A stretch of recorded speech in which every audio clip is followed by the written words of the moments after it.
Hey everyone, welcome to Coker on the Record, the podcast that I started to talk about some of the happenings in and around City of Mulberry. And we have a special guest today. We have Councilman Kyle Shields from District 3 to talk a little bit about himself, introduce himself, and you kind of can learn a little bit about him and what's important.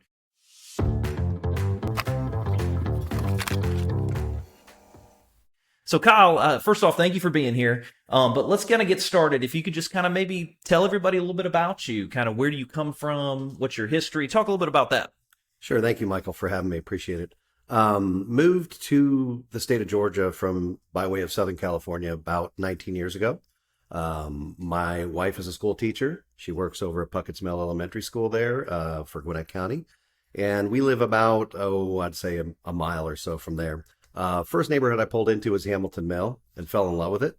I'm a big golfer, love golf, and everything was just kind of there for us. Being from the Southern California area, seeing what Georgia had to offer, I was enamored. I raced cars for a living, so I have Road Atlanta where I still work as a driver coach up there, professional driver coach, used to race cars. And so that's roughly 20 minutes away. My wife wanted a mall, so of course we have the Mall of Georgia.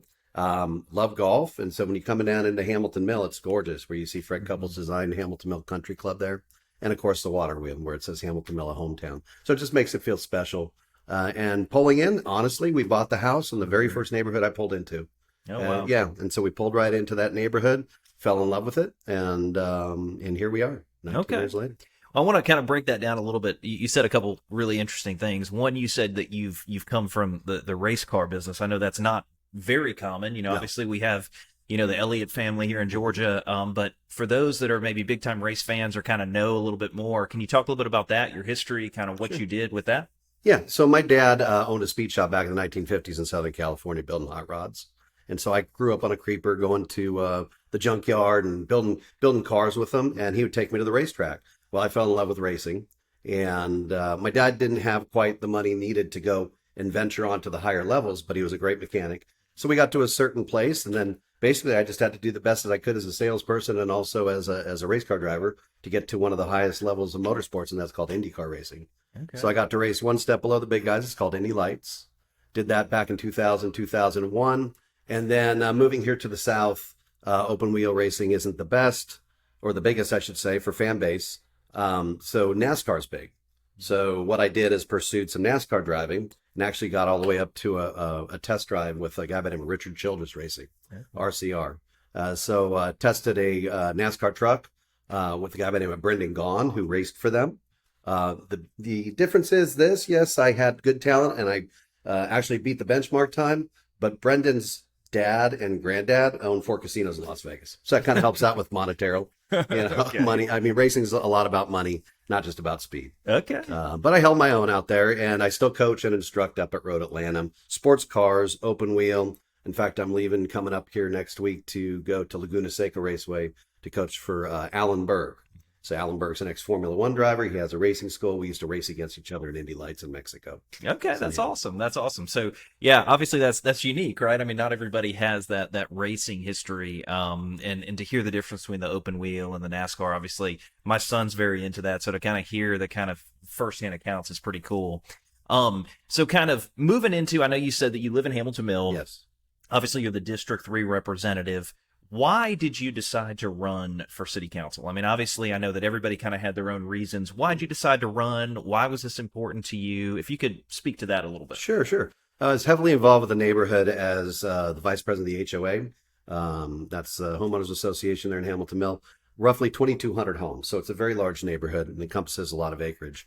And just kind of getting involved with the HOA, I enjoyed it because it's really like running a small business, and I'm a small business owner, and understanding budgets and understanding different volunteer teams and putting all the puzzle pieces together to try and make the best community you can for the best quality of life. And that was kind of interesting to me. Backed out of that, and about, I'd say 6 years later, we had some situations coming up where our quality of life might not have been the best, and the reasonings of why we moved out there. There were some certain developments that were going to happen, and I kind of stepped up and I said, we can't really kind of have this up in this area. This is the whole reason why we moved up here, is to have the quality of life, the nice environment here, and to have more traffic and infrastructure is not being met, and we're having more people moving in. It's just that was going to go down, and therefore we kind of stepped up, and that's kind of how it all started. Now, granted, we can sit here for 3, 4, 5 hours talking about this stuff. Sure. But yeah, that's the gist of it. Yeah.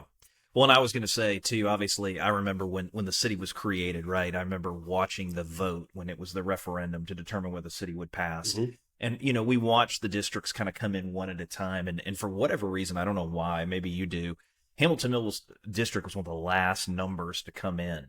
And I remember thinking like, okay, we were excited. It was looking good for us. It was going to pass.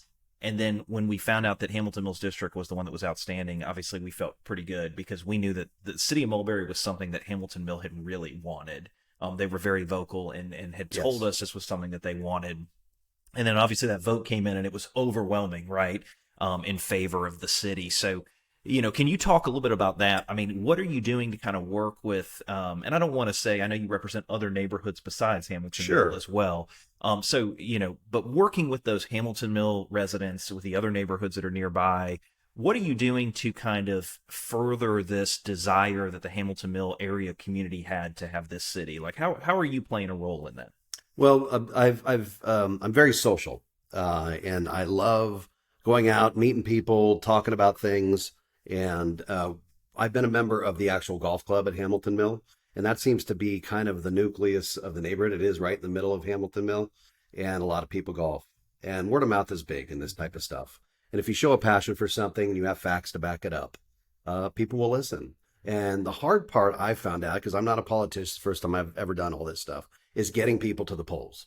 There's a lot of people that care. There's a lot of people that have emotions, and there's a lot of people that are really kind of driven to make this happen, but just getting them out of their house and getting them to the polls, that's some of the hardest things in the world. So I went around and I knocked on about 3/4 of Hamilton Mill doors. So we're talking, 15 to 1,800 doors on my own. I had nobody helping me. Just went out, grassroots, knocked on doors, made up my own flyers and talked to people. And it took a lot longer than I thought it would. It took me about a good month and a half to do all this stuff. Also, before the golf tournaments, I go up and do a big main speech. Figured that would be a good spot to really spread the word, is when all the golf carts were set up for a shotgun start. I'd actually get up with a microphone and I'd get everybody kind of informed and wound up about going out and voting and doing the right thing and being a part of the community. And Sure. and I'll tell you, it's the people that make it happen. Mm-hmm. And I found that out. The push of the people is huge. I know a lot of people say we don't want larger government. I'll tell you, what's really interesting is when you get individuals involved, they can make a difference. And then that's what I'm figuring out. So my goal is to get more committees, more people involved, and have it be a hometown. Now, remember, that's what I said at the start, is when I saw Hamilton Mill, their tagline is a hometown. I want our area of Mulberry to feel like a hometown. Yeah. And I couldn't agree more. I think very well said.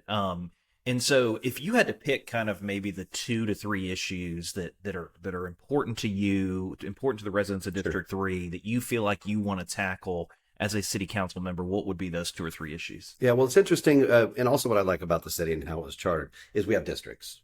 It's a very large encompassing area. So for all of us just to have us all as one city area, that would be a little confusing because there's so many different areas. So yes, we are all looking out for the city, but having a district, especially with District 3, which is encompassing, and I'll just kind of let everybody know, if you're familiar with the area, it's SR 124, Brazelton Highway to Jim Moore. It's all of Jim Moore down to Gravel Springs and back to 124. So it's a large square, basically. And we have a lot of retail in that area. And retail and population density equals traffic. One of the largest issues and hurdles that we're dealing with, and especially in the past 4 years, is we have seen the traffic, I want to say, double. I live right off Hamilton Mill Parkway, so that is a thoroughfare. It's a cut through.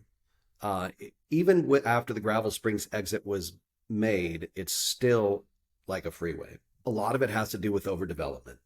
A long time ago, I was going to the zoning meetings with Gwinnett County saying, stop, stop, stop. Please don't do this anymore. Because I was seeing the impact of it. Just equates more people, more cars on the road, more traffic, quality of life goes down. And it doesn't take a rocket scientist to figure that equation out. But they just weren't listening to us, and so now we're stuck at a situation where traffic is the number one issue for the residents of Hamilton Mill. Trying to get across 124 from Hamilton Mill Parkway can take up to 4 signals. Wow. When you have individuals that are waiting to turn left from 124 over to get to the freeway, and the light turns red for them, but you have all the cars stuck in the intersection, now nobody can go across the road from Hamilton Mill Parkway to get to the freeway. So the light's green, but we can't go anywhere. And so it's just gridlock. And I'm hearing it a lot from the residents, and we're doing our best. Now I know that there's a project coming up. That project was slated before we became a city, and we did our best to try and, shall we say, massage that project as could. But a lot of things are already set in place because it is a huge project that's going to widen the exit of Hamilton Mill Parkway. It's going to make 3 turning lanes onto 124. And so it's a big project that has to be thought out early in advance. And I think the unfortunate thing is a lot of our constituents don't always understand. And to be honest with you, I didn't always understand it until I got into this kind of ran for office myself, is who has kind of responsibility for various roads, right? And obviously, anytime you have a state highway, that's really the state it's their responsibility. And so 124 is a state highway. Yes. And so a lot of this has to be done in conjunction with the State Department of Transportation, right? And obviously, I know there was photos, I think, put on social media of you out there, directing the state representatives and kind of showing them some of the issues. Is there any kind of update or discussion you want to give to the members of our community of kind of some of what you were talking about, some of those discussions kind of moving forward? Yeah, we've done a walkthrough with the state because anytime you see an SR, maybe some people don't know this, SR means state route. That's going to be funded by the state itself. So Brazelton is SR Road, and so that's going to be funded by the state. So having to work together with the state and the county, and it's off the freeway, so the Fed, a lot of stuff comes into play, a lot of moving parts. So we walked with the state. When I say we, it would be the one of the committees for Hamilton Mill came out there. There were, I think, 10 people that showed up for this. Okay. It was Jamie, who was our city manager, myself, District 3, and Hamilton Mill walking the roads. And we did it twice. And they asked a lot of questions, and very concerned citizens, which they should be. I'm a resident of Hamilton Mill, so I'm concerned. So it affects me also. And some of the shall we say, road construction ideas that they were going to do didn't quite make the residents very happy, because they are going to take away part of the front entrance, which is a beautiful section right there of Hamilton Mill. And that kind of, shall we say, rustled the bushes a little bit. So we're doing our best to try and work with our state leads. We're doing our best to try and work with the county. It's difficult for me, too, because doing a lot of research, and especially with the committee of Hamilton Mill, we actually found out that on the SPLOTS budget, there was a line item, and it kind of quelled our interest to dig a little deeper, to where we were supposed to have budgeted as a line item an extra freeway offering. And that would have solved all the problems. The Hamilton Mill area / District 3, that whole section is basically built out. There's not a whole lot left. Most of Mulberry is going to be more toward the middle between Hamilton Mill exit and Brazelton. Well, common sense and just regular individuals thinking about how can we solve this issue would be, well, we need an exit and an on-ramp and off-ramp in that section to get people in and out of Mulberry easier, instead of having to go down state route. They go all the way up to Brazelton now, our residents. Well, up to Brazelton and try and make a right to come back because the Hamilton Mill exit's so gummed up. So I, again, not being in government, I don't understand how it all works, but a common sense thought would say, oh, well, why don't we take that money from the Hamilton Mill exit, and instead of just putting a Band-Aid on the situation, let's actually fix the problem and get another off-ramp. Now, again, that's just a regular citizen way of thinking, not understanding the whole process of government. Yeah, no, and I mean, to your point, it was in the Gwinnett County SPLOST project list, right, to explore that. It was at Flowery Branch Road right there, to consider putting in another interstate exit. Mm-hmm. We, as a city, right, I don't know why that didn't happen, why that money was not, allocated. Obviously, we have our legal team looking at that and trying to figure that out. But that is, I don't disagree with you. I mean, that would definitely be an option.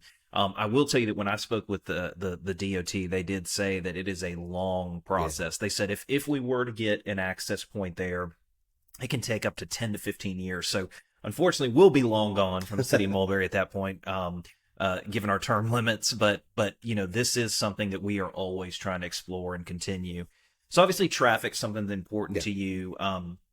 You didn't mention this, but I know a little bit that public safety is also very important. Very to you, important. that you have some public safety background and those kind of things. Can you talk just a little bit about what about public safety is important, why that's important to you, and kind of any thoughts or ideas you have for the city from that aspect? Sure, and that's one of the items I did run on was public safety. I worked for the Orange County Fire Department in Southern California, did that for 10 years, and I understand EMS, how it works.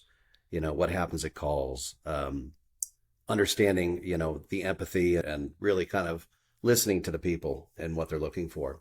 And our area in Hamilton Mill doesn't quite have, the patrolling that we would like in regards to services.